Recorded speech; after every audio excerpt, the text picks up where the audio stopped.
নমস্কার বন্ধুরা, কেমন আছো? আশা করছি সবাই খুবই ভালো আছো এবং সুস্থ আছো। মাম্পি সঞ্জিত হেসেলে আবারও সবাইকে স্বাগত। আজও চলে এসেছি তোমাদের সঙ্গে আরও একটি নতুন রেসিপির ভিডিও নিয়ে। তো বন্ধুরা, আমাদের কাঁঠাল গাছে অনেকগুলো কাঁঠাল ধরেছিল, তাই ভাবলাম তোমাদের সঙ্গে কাঁঠালের ইঁচড়ের একটি রেসিপি শেয়ার করে ফেলি। তো তাই কাঁঠাল গাছ দিয়ে একটি কাঁঠাল পেড়ে নিয়েছি। আর এখানে দেখতে পাচ্ছ আমি ইঁচড় করার জন্য আলু কেটে নেব।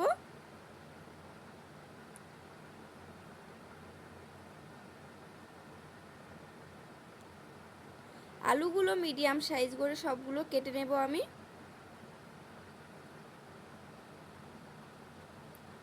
আলু কাটা হয়ে গেছে। এরপর একটি পাত্রের মধ্যে কিছুটা জল নিয়ে তাতে একটু হলুদ ফেলে দেব কাঁঠাল কেটে রাখার জন্য।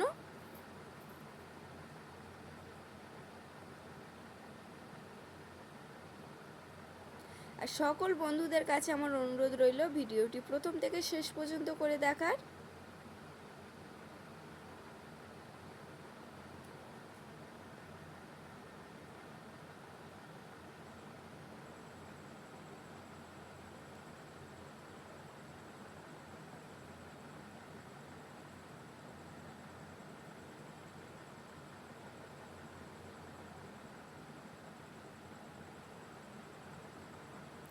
আজকের কাঁঠালের রেসিপিটি একটু ইউনিকভাবে বানাবো বন্ধুরা, তাই ভাবলাম তোমাদের সঙ্গে শেয়ার করি।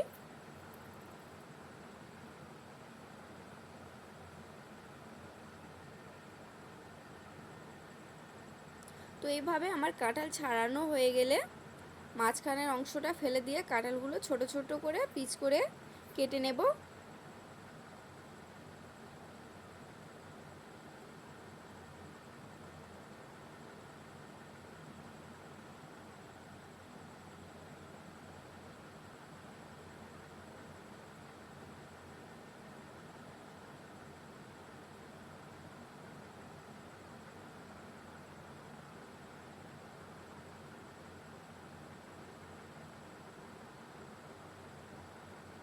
এইভাবে সব কাঁঠাল আমি কেটে নেব। কাঁঠাল কাটা হয়ে গেলে আমি এখানে কয়েকটা পেঁয়াজ নিয়ে নেব। পেঁয়াজগুলো কুচিয়ে নেওয়ার পর আমি এখানে 2 থেকে 3টে টমেটো নিয়ে নেব।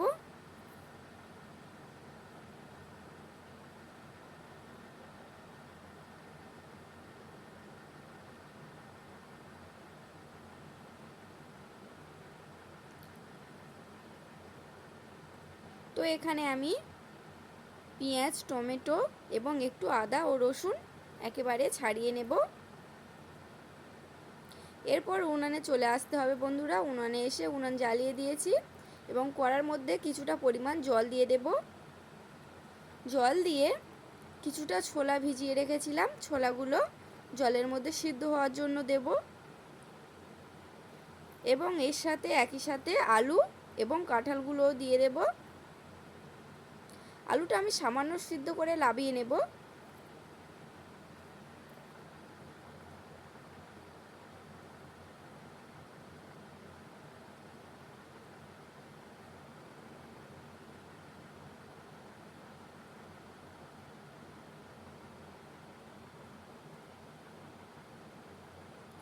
আলুটাকে আমি 35% পর্যন্ত সিদ্ধ করে নিয়েছি।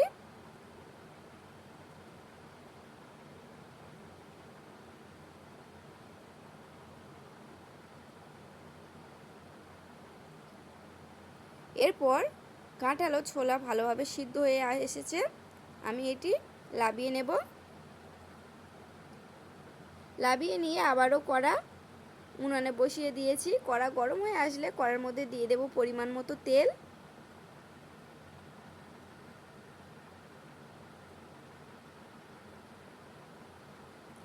তেলটা ভালোভাবে গরম হয়ে এসছে। এরপর দিয়ে দেব কেটে রাখা চিংড়ি। আর ইঁচড় বানানোর জন্য এখানে একটু ছোট সাইজের চিংড়ি ব্যবহার করব, কারণ এর মধ্যে আমি ছোলা দিচ্ছি সেই জন্য করে। এরপর পরিমাণ মতো লবণ এবং পরিমাণ মতো হলুদ গুঁড়ো দিয়ে চিংড়িটা ভেজে নেব।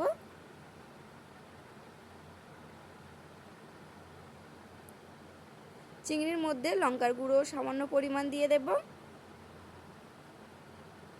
চিংড়িগুলো ভাজা হয়ে গেলে আমি একটি পাত্রের মধ্যে নামিয়ে নিয়ে আবারও কড়া বসিয়ে দেব। কড়ার মধ্যে পরিমাণ মতো তেল দিয়ে তেলের মধ্যে দিয়ে দেব শুকনো লঙ্কা, কেটে রাখা পেঁয়াজ কুচি,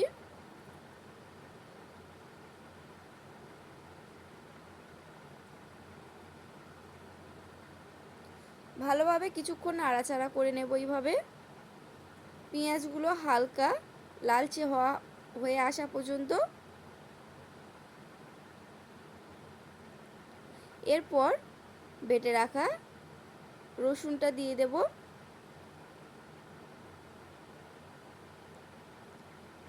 রসুনটা দিয়ে কিছুটা নাড়াচাড়া করে নেওয়ার পর আদাটাও দিয়ে দিলাম।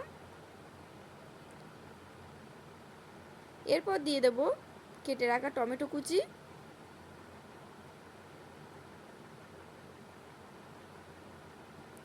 এরপর দিয়ে দেব একে একে পরিমাণ মতো লবণ,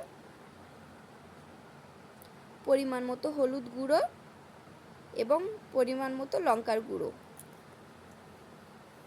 দিয়ে সবগুলো মশলা ভালোভাবে কষিয়ে নিতে হবে।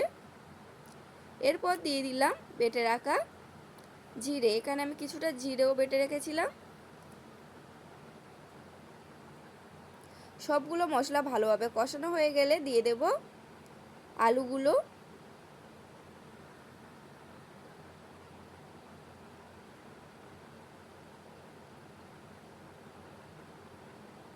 এরপর ছোলা এবং কাঁঠালটাও দিয়ে দেব।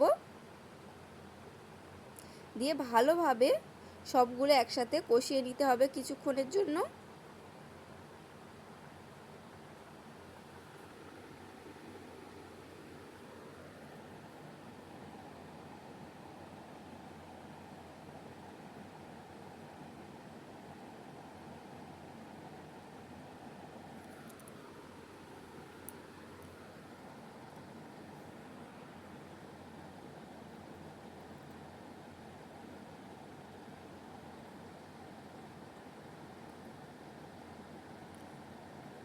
কষাতে কষাতে ভেজে রাখা চিংড়িগুলো দিয়ে দেব।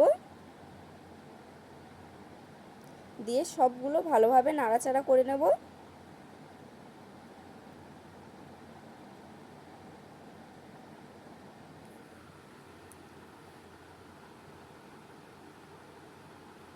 এখানে আমি অনেকটা টাইম দিয়ে সবগুলো কষাচ্ছি।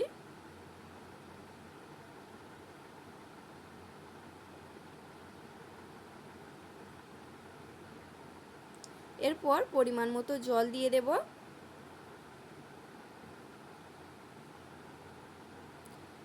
জল দিয়ে ভালোভাবে ফুটতে টাইম দেব।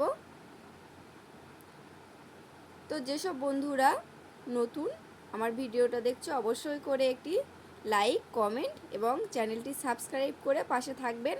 আর পুরনো বন্ধুরা অবশ্যই করে লাইকের সাথে সাথে কমেন্ট করে জানিও রেসিপিগুলো কেমন লাগছে।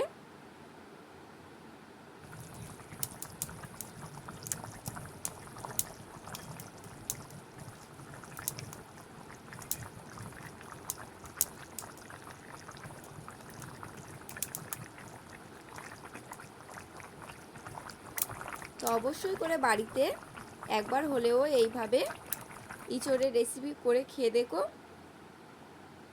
এরপর দিয়ে দিলাম বেটে রাখা গরম মশলা দিয়ে এখানে আমি নামিয়ে নেব। তো বন্ধুরা আজকের পর্যন্ত আমার ভিডিওটা এইখানেই শেষ হলো। তো রেসিপিটি কেমন লেগেছে অবশ্যই করে জানিও।